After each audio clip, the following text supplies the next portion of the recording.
परम हितकारी जय हो।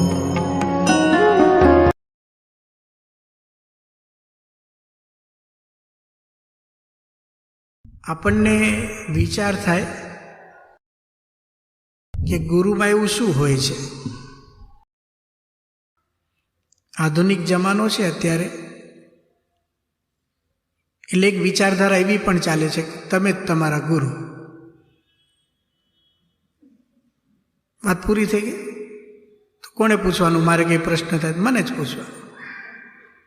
હું આ ખાઉં કે ન ખાઉં? ખા. કોણે વાત કરી? કે ગુરુએ. કે નામ શું? કે હું પોતે જ. આ જોવું કે ન જોવું? કોણે પૂછવાનું? પોતાને જ. તો કે જોવા માંડે. આજે આવો એક વાયરો ચાલે છે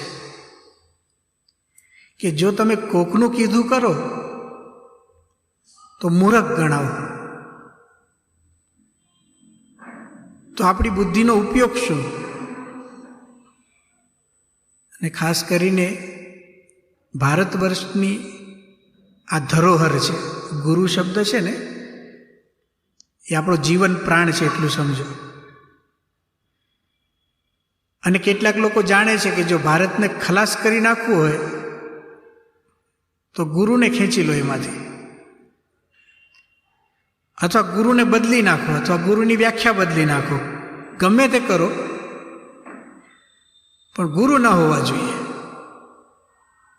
એટલે શું કહેવામાં આવે કે કોક કે એમાં મારે હા પાડી દેવાની.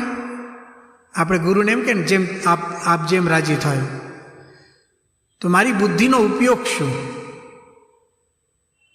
કે ગુરુ માણસને મૂર્ખ બનાવે છે. ગુરુ માણસની પ્રગતિને અટકાવે છે.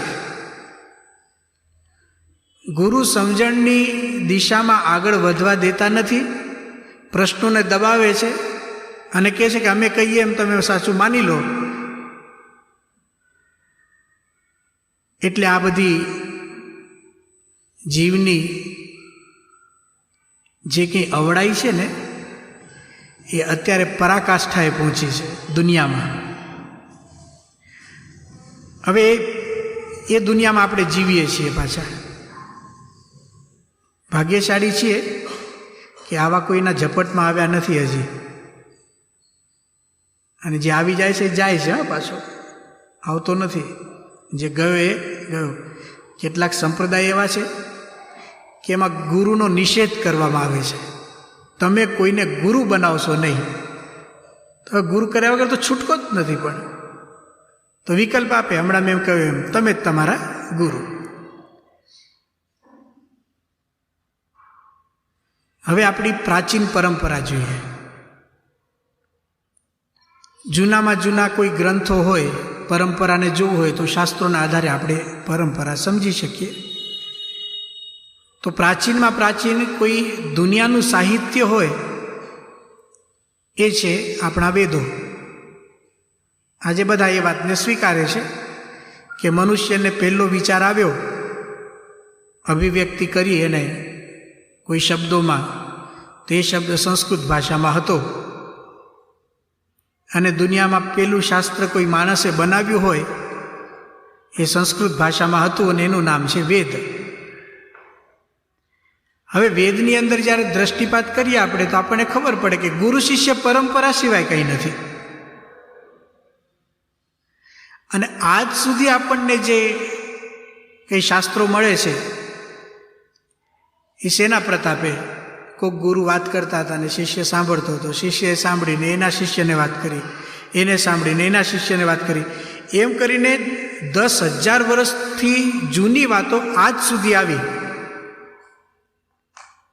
તમે તમારા ગુરુ હોત તો આપણા હાથમાં કંઈ હોત આજે? આટલું છે તોય કેવું થઈ ગયું છે. ન હોત તો શું હોત ભગવાન જાણે. આપણને 4 પગ હોત બેની જગ્યાએ. ગુરુ શિષ્ય પરંપરા છે ને, એ જ સમાજનો પ્રાણ છે. એ સ્વીકાર્યા વગર છૂટકો જ નથી. હવે જે લોકો ના પાડે છે એને આપણે કંઈ કહેતા નથી, પણ બુદ્ધિથી આપણે વિચાર કરીએ, કોઈ વ્યક્તિ દુનિયામાં એવો મળશે કે બધું જ પોતાની મેળે શીખી જાય? પોતાની મેળે જ છે એક પણ માણસ? આપણે બોલીએ છીએ, ચંદુભાઈ જાતે શીખી ગયા બોલતા? મારે કોઈને ગુરુ બનાવવા જ નથી. હા બોલે નહીં, ઘણા એમ બોલે ખરા કે મારે કોઈને ગુરુ બનાવવા નથી, બોલતા શીખે. આપણે એને 1 કરોડ રૂપિયા આપવા શક્ય જ નથી. આપણે જ બોલીએ છીએ ને, કોકનું બોલેલું જ બોલીએ છીએ, ખબર નથી. નાનપણમાં સાંભળીને બોલીએ છીએ ને, આ હું શબ્દો બોલું છું, કોકના સાંભળેલા બોલું છું. હું તો જન્મ્યો ત્યારે ક્યાં બોલતા આવડતું હતું?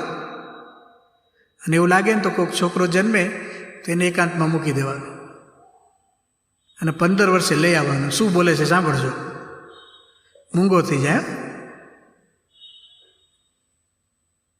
તો બોલીએ છીએ એક શબ્દ કોકની પાસે શીખ્યા. જેટલું જ્ઞાન છે બધું બહારથી આવેલું છે. હવે ગુરુ વગર શક્યતા છે? પ્રશ્ન ખાલી ક્યાં થાય છે? આધ્યાત્મિક માર્ગમાં ગુરુની વાત આવે ને એટલે ઘણાને ગમતું નથી. પ્રશ્ન બીજો કાંઈ નથી.